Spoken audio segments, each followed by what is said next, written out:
Som el Pep Carol, el Marcos Palomino i el Pol Rivero, de primer de batxillerat, i avui us explicarem què és el mètode científic.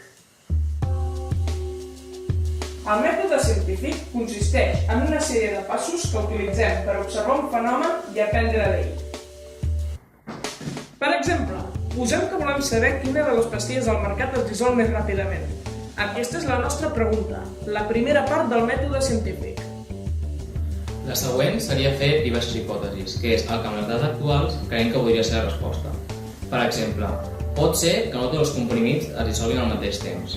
O pot ser que l'aspirina es dissolgués primer, després la coldina i després l'efedrin. Les hipòtesis no necessàriament han de ser correctes, només són suposicions. En qualsevol experiment hi intervenen dos tipus de variables, les independents i les dependents. Les primeres són les accions que fem durant l'experiment i les altres són les conseqüències d'aquestes accions. En el nostre experiment, la variable independent és el tipus de comprimit i la variable dependent és el temps que tardi cada una a dissoldre's. L'últim pas abans de començar a experimentar és fer prediccions basades en les nostres hipòtesis. La nostra predicció és que, si les nostres hipòtesis són certes, llavors, quan tirem els diferents comprimits a l'aigua, observarem que algunes marques es dissolen més ràpid que d'altres. I la següent part és l'experimentació, que té com a objectiu obtenir dades per a confirmar o refutar la nostra hipòtesi. Per evitar resultats incorrectes, hem d'intentar que les condicions siguin tan properes com sigui possible. Així que utilitzarem el mateix tipus d'aigua a la mateixa temperatura i la mateixa quantitat. Mesurem el temps que tarda cada medicament i apuntem els resultats.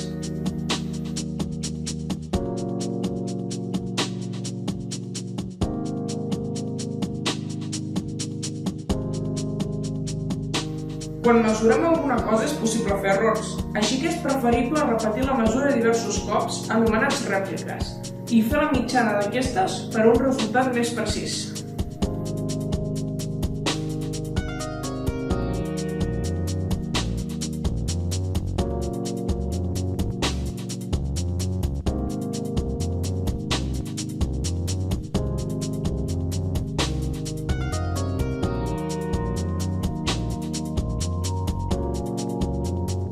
Un cop hem acabat l'experimentació, hem de recollir les dades que ens ajudaran a elaborar diferents taules i gràfiques per entendre millors resultats.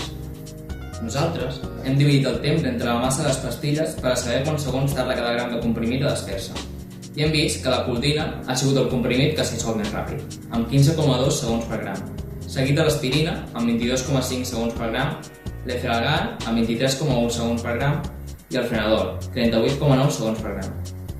Així que la nostra hipòtesi no era del tot certa, degut a que la coldina s'ha dissolt més ràpid que l'aspirina. I finalment arribem a les conclusions, que sintetitzen el treball i ajudem a futurs investigadors a entendre millor el món. Nosaltres hem confirmat que el temps de dissolució varia entre les diferents marques i ha obert camí a futures investigacions.